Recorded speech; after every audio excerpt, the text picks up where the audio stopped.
How to delete profiles on HBO Max. Hey everyone, welcome back to my channel. I am Bimo from Geek. In today's video, I'll simply show you how you can delete a profile on HBO Max. So just make sure to watch the video till the end.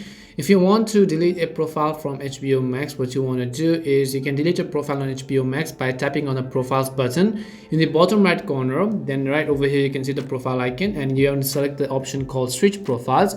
Once you tap on the switch profiles option, then you want to go to the option called manage profiles, which is at the bottom of the screen. Now you can get rid of a specific profile by tapping the delete button right underneath the specific profile, and you cannot actually delete your main profile though, so you just have to keep that in mind. Once you've done that, you can repeat the process for other profiles that you want to delete except the main profile from which you're logging in.